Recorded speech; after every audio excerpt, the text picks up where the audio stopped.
আওয়ামী লীগকে ক্ষমতায় রাখতেই পিলখানা হত্যাকাণ্ড। Attorney general advocate Mohammad Asaduzzaman বলেন, পিলখানা হত্যাকাণ্ডে আমরা জাতির সূর্য সন্তানদের হারিয়েছি। তাদেরকে হারানোর মাধ্যমে বাংলাদেশের সার্বভৌমত্বের ভিতকে আঘাত করা হয়েছে।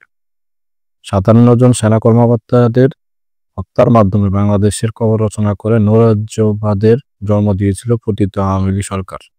ছাত্রলীগ, যুবলীগের নেতাকর্মীরা বিডিআরের পোশাক পরে পিলখানা হত্যাকাণ্ডে অংশ নেওয়ার অভিযোগ রয়েছে।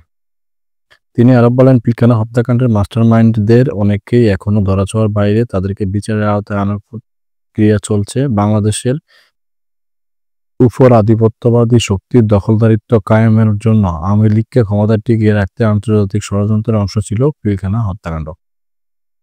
অ্যাটর্নি জেনারেল বলেন, এটি কোনো বিদ্রোহ ছিল না, এর ছিল পরিকল্পিত হত্যাকাণ্ড। এর মাধ্যমে বাংলাদেশের স্বাধীনতা, সার্বভৌমত্বকে বিপন্ন করে দেশকে চোরাবালি সন্ধিক্ষণে দাঁড় করানো হয়েছিল। একটি রাষ্ট্র বন্ধুত্বের হাত বাড়িয়ে বাংলাদেশে লুটপাটের রাজত্ব কায়েম করেছিল।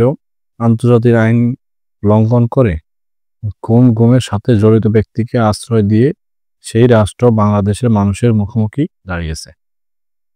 শনিবার রাজধানীর এফডিসিতে বিডিআর হত্যাকাণ্ড নিয়ে আয়োজিত ছায়া সংসদে প্রধান অতিথির বক্তব্যে attorney general advocate Mohammad Asaduzzaman এসব কথা বলেন।